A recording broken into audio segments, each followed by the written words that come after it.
I am a 28 years old female was named after a really obscure character from Greek mythology. My preferred nickname is taken from the end of my name. I always introduce myself with I'm my name, but you can call me nickname. None of my co-workers in the small business we work for have ever had a problem with this before, until Megan, the niece of Jeff, one of the two owners, was hired. Jeff and Dave co-own the business, but Dave does the actual day-to-day running of the business. I introduced myself and my nickname as usual, but she immediately said that Bessie, not the actual name, would be a better nickname because it comes from the beginning of my name and that she liked it better. I told her I really didn't like that nickname and wouldn't answer to it and asked her to please not call me Bessie, but she insisted that it was so much prettier and that I just needed to get used to it. For the next 2 months she tried to call me Bessie, but I completely ignored her whenever she addressed me that way. Even when I knew she really needed help with something. She would call my desk phone and say, "Hey, Bessie," I would reply, "You have the wrong number, there's no Bessie here," and hang up. She then tried to get some of the employees outside the office to start calling me Bessie, but I quickly shut that down. I usually finish my work early and help them with a lot of tedious little things that aren't part of my job description, and threatened to stop helping them unless they used my preferred nickname.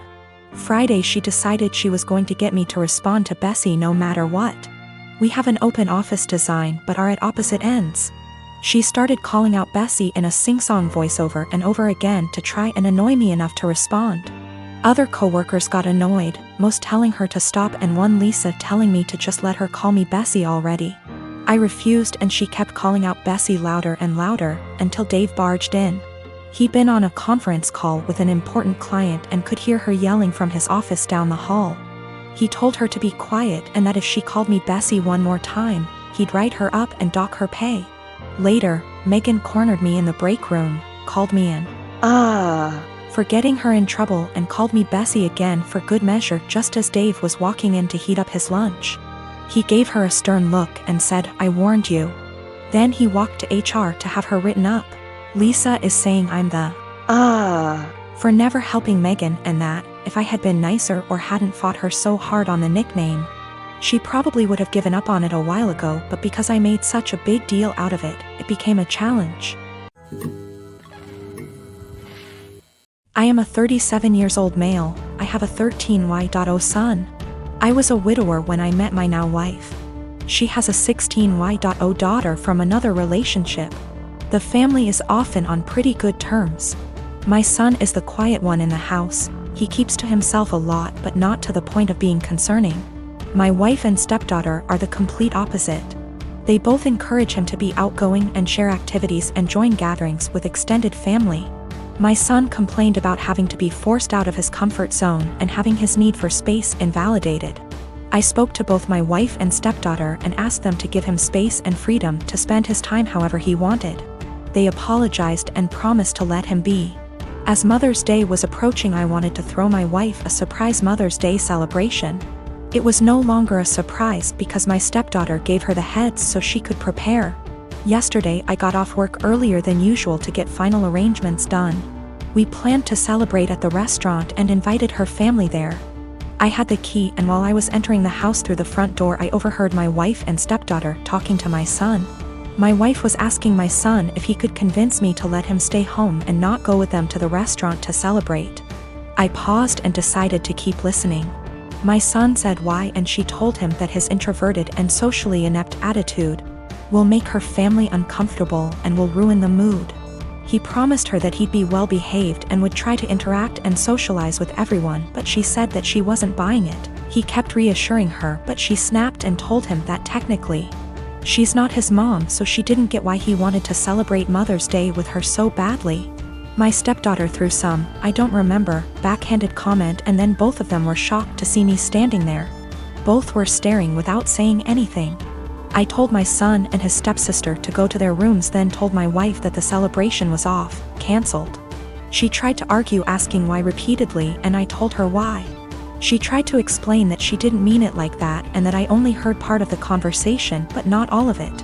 I told her I was done arguing and the decision was already made. She yelled, asking what she was going to tell her family, and said that I was making tremendous mistake towards her. I ignored her while she kept throwing tantrum after a tantrum. Early this morning she took my stepdaughter and went to stay with her folks. Not a single call or text from her so far. Situation is full of tension. I'm upset still, but more hurt to be honest. I mean, yes, I did say I was going to have this celebration, but I thought that what she said to my son was too harsh to ignore. When I was a teenager, my dad bought me a classic 1972 Ford Bronco. It was my true passion, and I don't recall a memory from high school that somehow doesn't involve that truck. Plus my dad and I would spend hours and hours working on it together, and we went through that especially father/son rough patch. When I was teenager, it was always that Bronco that brought us back together. I made a huge mistake and sold the truck when I turned 19, and my dad died of a heart attack 2 months later, so while not logical, I've always felt a karmic connection between the two events. We had a baby in early February. She is our first and the light of my life. My wife is doing well, but she's back at work and she's realized that she hates all the daycares we've tried and really wants to be a stay-at-home mom, and plus she's still very hormonal from delivery. Lack of sleep and breastfeeding, so she's having a rough time and is angry a lot. I guess I need to say this. 2 weeks ago I was driving through our town's warehouse district and saw a Bronco that was pretty beat up but resembled mine. I stopped just for nostalgia's sake, and the owner came out and let me take a look inside. My dad and I had glued a wheat penny under the dash as sort of security measure, so I just sort of checked, and goddamned if it wasn't my Bronco. I asked him if he'd ever consider selling it. He said actually someone was on I-25 as we spoke from Colorado to buy it for $21,000. I freaked out and asked him if I could buy it right then and there for $23,000. He said if I could come up with the cash, yes.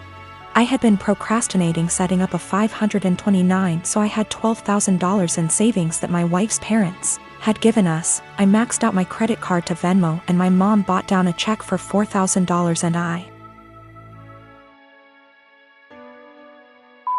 drove away in my old car. It was like a dream come true. Like a literal dream come true. It needs a lot of work I can't afford right now, but it's mine. Like in my driveway, mine. Again. I can't even describe what a joy this is. My wife and her parents are furious with me. They feel I was deceptive, that a real man would have sacrificed anything and everything so my wife could go stay at home with his kids, and that's setting aside that they gave us the money for a college fund. My point is, my daughter is only 6 months old. We have 18 years to set up a college fund of her. But this Bronco means everything to me, and if I wouldn't have acted it would have been gone forever. Now it can be that same connection between me and my kids. To me, it's the literal meaning of happiness. I talked with my mom, and she is basically going to buy the Bronco from me in order to refill the college fund and pay off the credit card. The $4,000 will be a gift, and she's going to give me whatever I need to restore it. She's always been awesome to me, and she's rather the money be spent now than wait for me and my sister's inheritance. I didn't tell my wife that my mom bailed me out and lied and said I found a buyer for the Bronco. I'll figure out how to cross that bridge when I get there, but my wife was so relieved that I had come to your senses. I don't want to disappoint her. It's going to take all my lying skills to pull this one off over the next few years. My husband just got promoted to shift manager 3 weeks ago. This meant that his 10 a.m. to 6 p.m. shift has now been switched 4 a.m. to noon. He isn't a morning person at all, so most mornings he will start huffing and puffing as soon as his alarm goes off, and he will instantly turn on our light and very loudly start looking for his work clothes. Have asked him several times to put clothes out the night before, and he has yet to do so. I have also asked him to not turn the light on or be super loud. After all, when I worked at 5 a.m. I made sure to be respectful of him sleeping. So yesterday morning when he got up at 3 a.m. and flipped on the light, I grabbed my stuff and went to the guest room. He came in and asked what I was doing. I told him that since he didn't respect me sleeping at all, that I would be staying in the guest room from now on.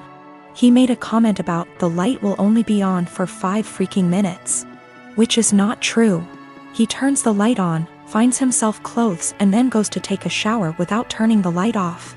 If I turn the light off, he will come back into the room after the shower and turn it on again to grab his socks and put on his shoes. Which also pisses me off because shoes stay in the kitchen by the door and there's no reason he can't put them on at the table. Anyways, instead of understanding, he just got angry. Mainly because he is not a morning person and he doesn't like dealing with anything in the AM. So, while he was at work yesterday, I moved all my stuff into the guest room. Last night he practically begged me to sleep in the bedroom and promised to let me sleep. Well, this morning he flips on the light again, so I sit up and I'm like, are you kidding me right now? And he says, I'm being quiet. As if that was the only issue. So I went into the guest room and locked the door. I told him I was staying in here from now on despite his efforts to sway me. He thinks I'm overreacting. I work 4 p.m. to midnight. And cute little tidbit, I'm the breadwinner. I make nearly $5 more on my hourly wage.